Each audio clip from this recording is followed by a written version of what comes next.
this message to the powers that be was presumably heard when it was published by Henry Macau and by your interviews on Rents last July. And those same people will be watching this, there's no doubt about it whatsoever.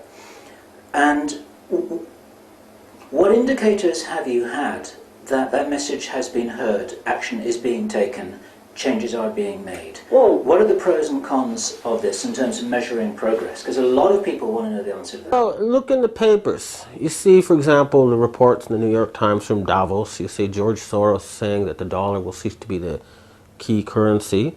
You have stories in the New York Times again saying that the Pentagon has changed their basic doctrine to country building, right? You have Prime Minister Brown running around saying we got to put India and Brazil and some African countries into the UN Security Council as permanent members. You know, and then you see the U.S. market like in a kind of short circuit, right? Because something's happened, you know?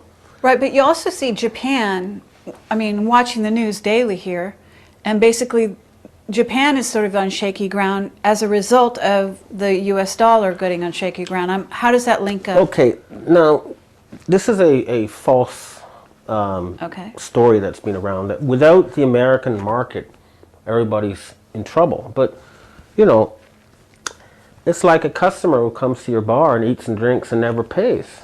You know, well, you're not going to miss him. You just have to sell to somebody else who actually pay you for it, you know.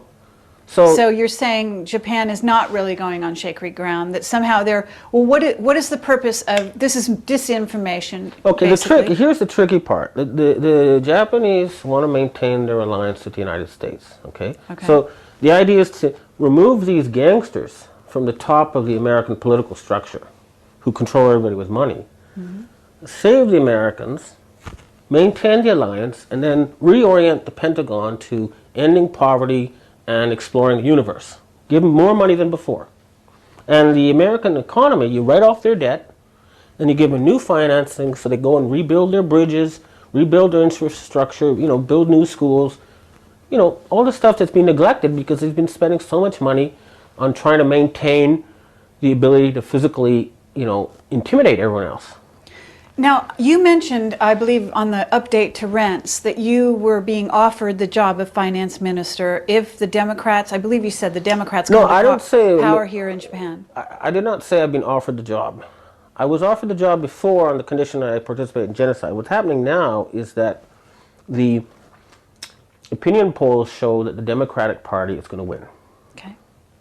And if they do, there will be some big changes in Japan.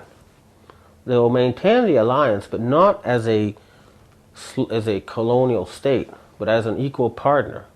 And, you know, I know their leaders.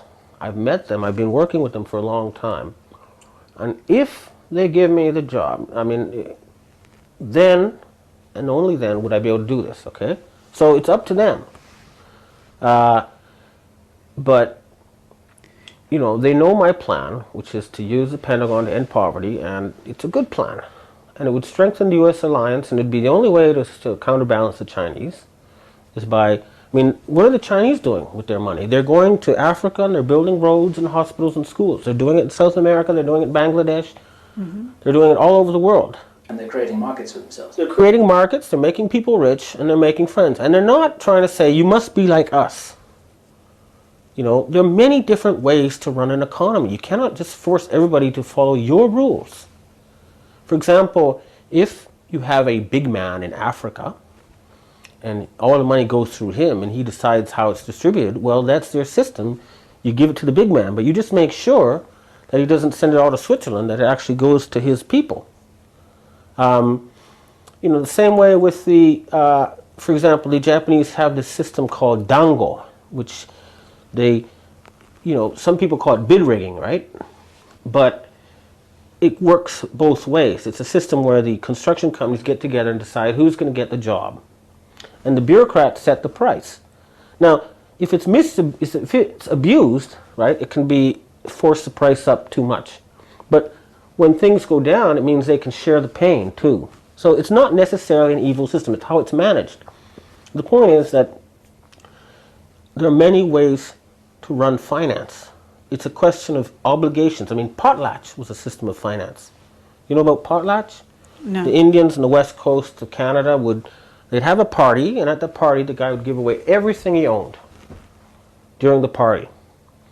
And then, he would start going to other parties and start building up stuff. And the guy who gave away the most had like the highest status, right? So it was a way of maintaining financial equality. Spreading the wealth. And the people who spread the wealth the most were the most respected. So it was a good system, but it was ruined when foreign traders came in and started parasiting off it, and the Canadian government banned it. But the point is that all of these societies have had financial systems for millennia. It's a way of distributing obligations among people. That's what it is. Why do civilizations have to clash? I mean, why can't they be friends? That's the point. The Chinese don't want to have some ultimate war, and they don't want to conquer you. They just want to be your friends. That's it. It's that simple. Make friends, make love, not war. I mean, that's what. Okay, that's what it's all about. This sounds incredibly wise and very level-headed. Bill, let's have your question, because I thought it was a good one. Presumably, 6 months after you first delivered this message, as a sort of representative, as a messenger to the powers that be in the Western world, on behalf of the Asian secret societies, they, with their ears to all kinds of intelligence in their own networks, must themselves have given you some feedback about whether they felt that this message had been effectively delivered or not. What have you heard from them since then? I'll be honest with you, I'm going next week to talk to them.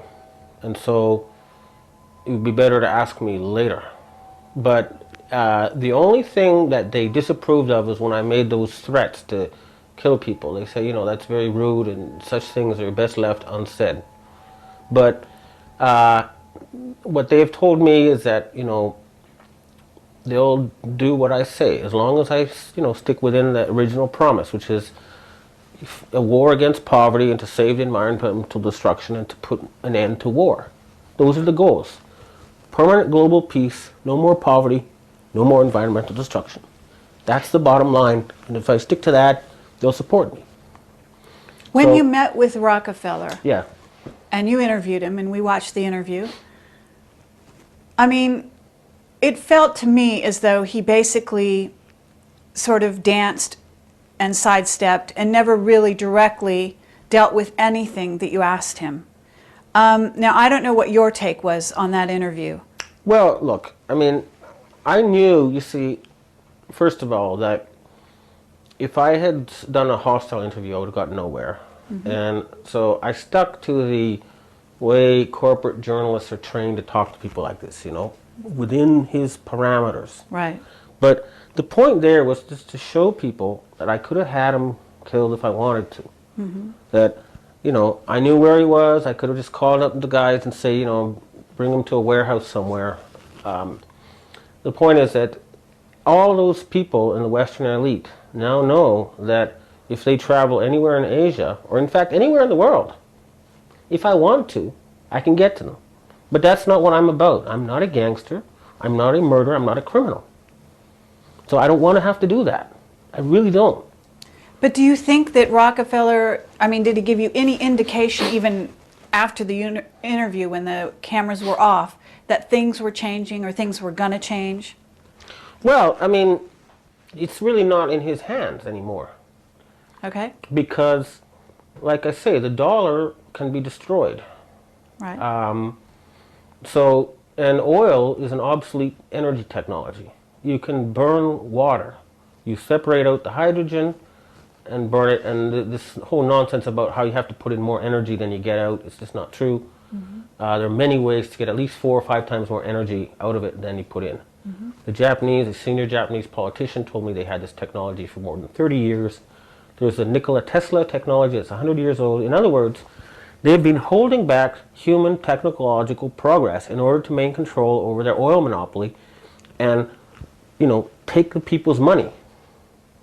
Okay? Right. But now that's come to an end. Oil does not have to be used anymore. And the Chinese are now developing these new technologies. They've just started, but you'll see it Okay, now we happen to be party to some very great information that appears to be very solid, which says the Americans have had this free energy for 40 years, all right? Right. That they are terraforming Mars, that they do have bases on the moon, that China is on, they're in another moon race as we speak right now, but supposedly China is basically trying to follow them in their footsteps. But in other words, the stakes are much higher than oil. Oil's the cover story at this point. Well, if that is true, then it's really a question of trust. Okay, it's really a question of realizing that it's all one planet, we're all one people, and maybe they're doing that, but I still see ecosystems being destroyed on this planet, and I see a very, very incompetently managed planet Earth. There are so many things they could do. Well, why don't they terraform Earth? For example, they could put huge pumps in the dead parts of the tropical oceans and pump the nutrients up to the surface. And you could increase the amount of fish by 10 times, for example. If you end poverty, then people aren't going to have to, burn down forests. And you end environmental destruction. And you have so many more intelligent humans helping the planet. In other words, they should fix the problems on the planet Earth. It's easy to do. It's just a question of cooperating with all the other peoples. Now, I would suggest, my idea is for a new kind of replacement for the UN Security Council is to have the Earth divided into 7 regions. North and South America, Europe, China, Japan and Southeast Asia, the Muslim countries, India, and Africa. 7 zones. And each have 1 vote on the Security Council. And a veto would only cover their particular zone. So the Chinese can only veto a decision about China. And that would lead to a much more effective decision making, and that would make it possible to deal with things like overfishing, poverty, environmental destruction, all these problems. It's a question of sharing the planet and the rulership of the planet with the people of the planet. So if they really are terraforming Mars and they really do have this technology, then why are we still paying for gasoline at the gas station? That's nonsense. That's very, very criminally wasteful of human resources and human potential.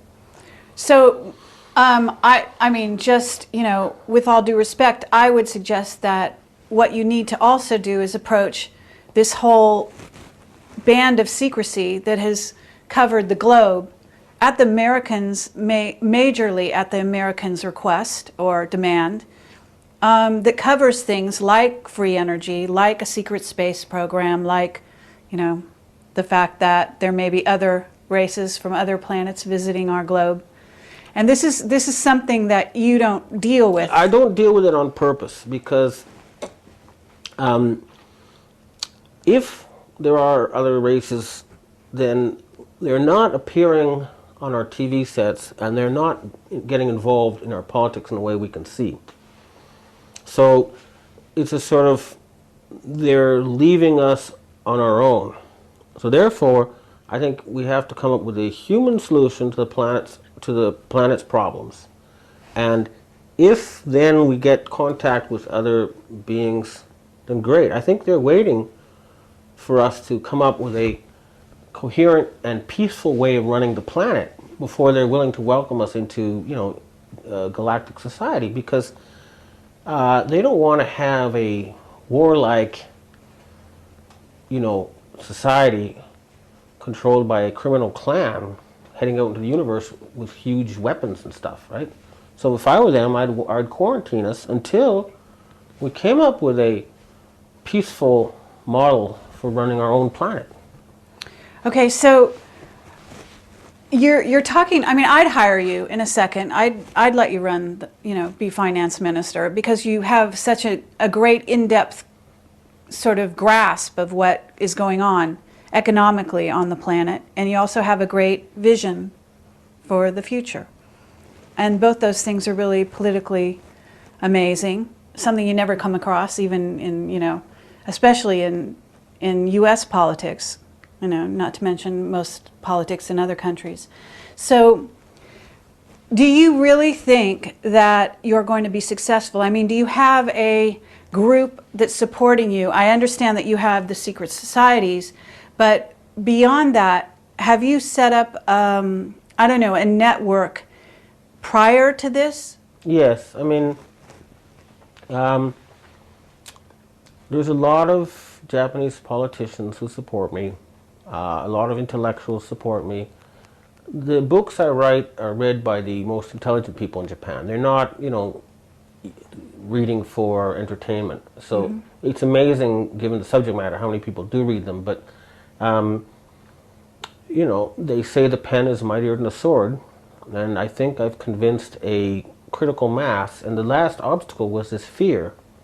But now the gangsters have also decided that they like what I'm saying. And of course I've told them I'll make sure they prosper more under the new regime than the old, because this is about win-win, right? And what about the American government? Has any politician from America tried to contact you? I've been contacted by intelligence peoples, like CIA, Pentagon, and Freemason peoples. Okay, and have they continued to threaten you, or are they trying to work with you?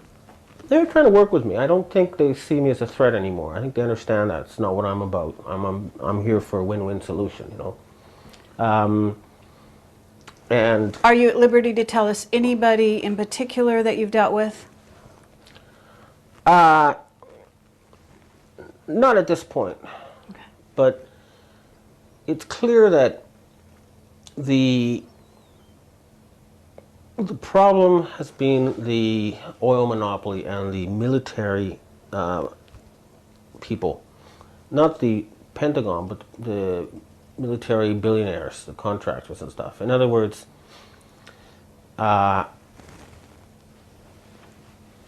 we need to get rid of the oil Carlyle monopoly. Group.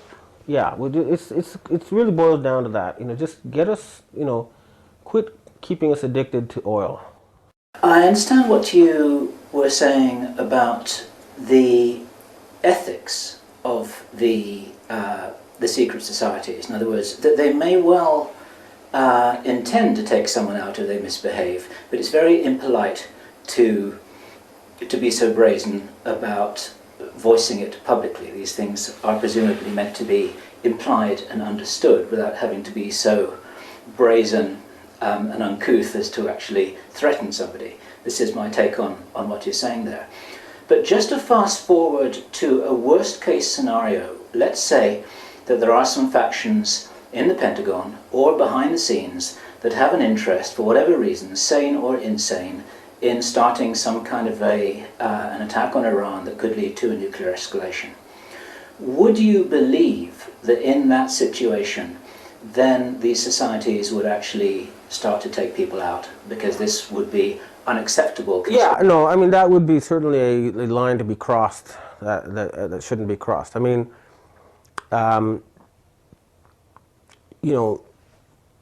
if they're going to try to kill billions of people, then we're going to have to kill 10,000 people in order to prevent that, if necessary. And the arrangements have been made. It's just a matter of me sending an email or making a phone call, or a matter of someone coming and killing me. And what about war? I mean, what is your, are you, approaching that, like, are we going to have war with Iran? Are you working with these groups? Are they the idea trying is to turn that paradigm? To replace war with a different kind of economic competition. So it would be like a peaceful war, sort of like a global Olympics. For example, the Americans would compete with the Chinese to develop Africa, or, in other words, come up with some sort of way where periodically give everybody on the planet a goal that they all work towards. And that would, because the one thing war has done in the past, it has motivated people to go to extraordinary efforts. Unfortunately, it's been efforts to kill and conquer, but the idea of mobilizing people can be used for peaceful purposes. The good example was Hitler starting up the Autobahns. He says, okay, you're all unemployed, you got no work, all right, we're going to build the best highway system the world has ever seen. And they did. So never mind all the genocide and stuff. That happened later. But just the idea that you mobilize everybody. So for example, I'm saying this. I've been asking for a 3-year campaign, at the end of which all environmental destruction will be stopped. Every kid on the planet will have a full mind and a full stomach, and human potential will be released. And the economic benefits would be just totally mind-boggling. Mm-hmm. At the same time, instead of having something like DARPA, high-tech research for the purposes of killing, make it high-tech researches for the purposes of promoting life. For example, immortality is around the corner. If you could live another 30, 40 years, you could probably live to be 1,000 or more if you wanted. Mm.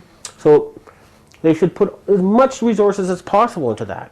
And we can make ourselves more intelligent with drugs, with gene therapy. So raise our intelligence. We could have a kind of a paradigm shift. A fractal shift, really like the Cambrian explosion, with a matter of maybe dozens or hundreds of years at the most, if we want.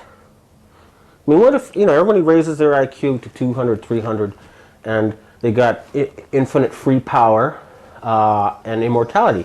Who knows what we're going to think up? It'll set off a kind of a exponential explosion of progress, which can only begin to wonder and imagine what it's going to be like. But it's real. It's not some kind of science fiction. It's all there in the current technology. You can read it and see it. Right. So it's a question. We have it within our grasp. Yes, and so we should really just go for it. Mm-hmm. Try to save every soul you can. If we can make everybody immortal, we should. Mm-hmm. And then if there's not enough room for them, we'll have to go into space. And, but... So in essence, it seems like this threat, that you're talking about the Yakuza and the secret societies have made to, in essence, the Rockefellers and the Rothschilds, right? The ones that are at the very top, that if things don't change, they are basically going to be motivated to sort of eliminate them. It's a slave revolt they're dealing with, basically. And it's one they can't stop this time. Kennedy basically led an unsuccessful slave revolt. Right. In other words, these people are being like dogs in the manger. They're not trying to keep all the good stuff to themselves. Mm-hmm. And I think that we can learn about the future by looking at our evolutionary past.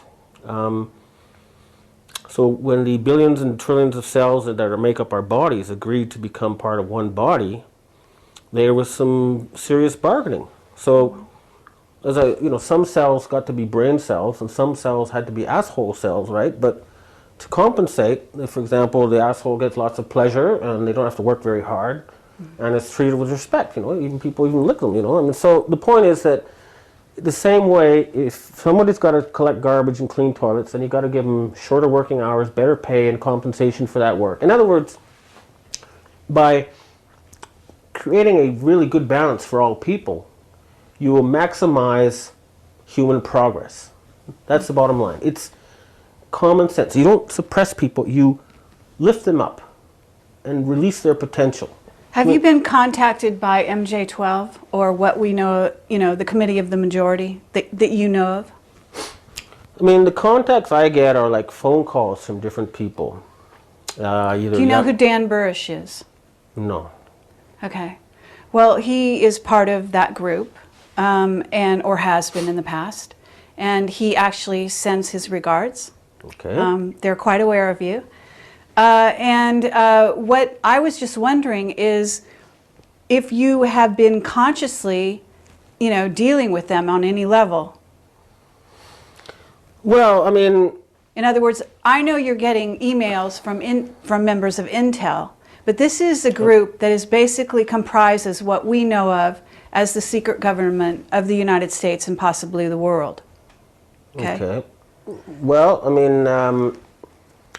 all the contacts I've had have been indirect. I don't think they took me seriously until they realized I could get Mr. Rockefeller or anybody else if I wanted to. But the other thing is that I've been going through, when I was at Forbes, the job I was doing was so cushy and lax that I only need to work about 1 day a week and use 20% of my potential. Now I've been in way over my head for a very long time. I've been forced to expand my potential, you know, to just kind of deal with what I've taken on. And so, you know, my understanding of the situation has evolved, the plans have evolved, but the idea is to bring this from the theoretical to the real. Right. And it's, you know, the goal is to have a big change on August 8th. Just make that a kind of a date. Just have a huge party. The date of the Olympics. Yeah, I mean, and just have a huge party worldwide, and then promise no more war, and then just, you know, agree that we all work to save the planet. Just, all you have to do is focus on what you agree upon. And you'll find that people agree upon far more than they disagree about. Mm-hmm. I remember when I first came to Japan, I was working in an English conversation coffee lounge, and this lady is saying, how are the Japanese different from Westerners? And I'd say, well, they're different this way and they're different that way. And she said, well, how are they the same? And it's like I got hit by a bolt of lightning. My God, I mean, they're 99.999% the same. Mm-hmm. People everywhere, if you forget about the semantics and the cultural froth, they want the same things. Mm-hmm. They agree, fundamentally. Nobody likes poverty, nobody likes environmental destruction, nobody likes war. So we agree on that, then everything else can be discussed over a cup of tea. No need to fight about it. Okay. I know we kept you for a really long time, but just one or two of our last questions. You're dealing with secret societies, okay? But do these secret societies let you in on their secrets yet? Well, some yes, some, I mean, depends what. I mean, but do I really need to know? I think that one of the secrets I've found out is the Yakuza all work for the Emperor, for example. They're like the FBI and the CIA in this country. Okay, so how is the Emperor taking your message? Well, I think he's the guy who's been nudging me along in this path, you know, secretly. Okay. I think, you know, I wrote an essay a long time ago saying if I was General MacArthur, what would I do? And I sort of said, well, I'd, you know, invite all the best experts in the world and try to make Japan the best country in every single area possible. When the major reforms, they could only afford second or third level people, but now they could get them, you know, they could hire every Nobel Prize winner who ever lived, who's still alive. I mean, they got $5 trillion and just make Japan an example for the world. Mm-hmm. And that still could be done, you know. Mm-hmm. I think, for example, cities should be covered with green. Trees and animals and plants should be able to freely roam cities. There's got to be a way to make nature and cities compatible, for example. That's something they could do. Mm-hmm. I mean, there's a lot of things. There's so much potential. If people are once again allowed to dream about the future and then try to make those dreams come true, it's really it's a question of, right now, phenomenal waste. I mean, the Japanese know more than anybody. They have one resource, that's human brains. And most of the human brains on this planet are being wasted. It's the most valuable resource we have, and it's being wasted and deliberately dumbed down and destroyed. What about the undersea cables that were recently cut, that basically took the internet? You've heard of that? Yeah, right? yeah. Okay, well, as many are saying that it's too convenient that undersea cables would be cut in two different areas exactly simultaneously, taking out I got a phone communications. call from the number 3 man in the Inagawa crime gang saying that they were going to hit Kawasaki with a HARP on sometime between February 12th and 15th. And I think this is all kind of immature posturing and hollow threats that are really kind of not dignified. And, you know, there's going to be no losers, right? So there should be no reason to try to do this. I mean, these people have been having this plan, right, to eliminate, you know, 4 billion people and then give the rest of the planet a high level standard of living in harmony with nature. But the reason they've had this plan is because they couldn't understand other cultures. and they couldn't impose their own culture on these other cultures. And that's the essence of the problem. If they realize that they have so much to learn and there's so much human potential that's going to be wasted, they'll realize it was a very stupid plan in the first place. And the idea of wanting to enslave humanity is not the way it's supposed to be. They're supposed to lead humanity. And that means behaving in a way that people want them to lead. And that should be easy for them. So, for example, if they want to have all of Israel, then the easiest thing would be to pay $1 million or so to each Palestinian. And then they can build their temple. Mm-hmm. And, if they finance research on immortality and superpowers, well, that's going to be I think that would fulfill their biblical prophecy. These people who want to, have been obsessed with creating a sort of Armageddon, right? And I still invite them. I said, look, you've been preparing for this for so long. You've spent so much money on this. Give us a show, Make it a virtual Armageddon. Fill our screens, turn on your hologram machines, whatever it is, and you can make it come true without killing billions of people. And you're not going to be able to kill billions of people anyway. Because even in the Pentagon, I think they understand now that these people have been obsessed with a, ancient book, and they've lost touch with reality. Well, that's a great way to put it. Very simple, very direct, and very true. And so look at the reality is that you've got a situation where wonderful things are going to happen. More wonderful than they can imagine. Okay, one last question. Okay. Magic. Okay. You obviously have been trained to some degree in the occult and what goes on behind the scenes. So you've got entities that represent sort of good and evil, for lack of a better way of associating it. And you know that you're dealing with these forces when you're approaching the world in this way. Have you been dealing with this? Do you feel that you sort of have the good on your side at this point? I don't usually like to talk about this stuff because people will start thinking I'm a weirdo. But if you ask my girlfriends, for example, they'll tell me that at night I'm not there.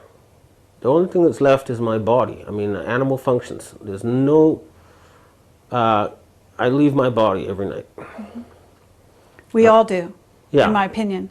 But what are you saying with that? Well, I've had some very, very unusual experiences. Like I had one experience in particular where it felt like my entire nervous system was almost overloaded with information. It was and it was an image of the planet as an egg about to hatch, and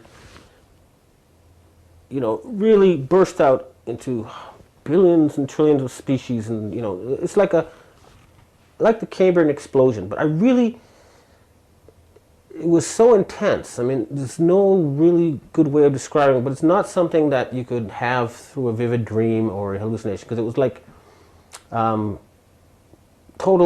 total overload. It's like a giant zap of energy, mm-hmm. way beyond anything I'd normally possess. But there's a lot of very mysterious stuff being going on.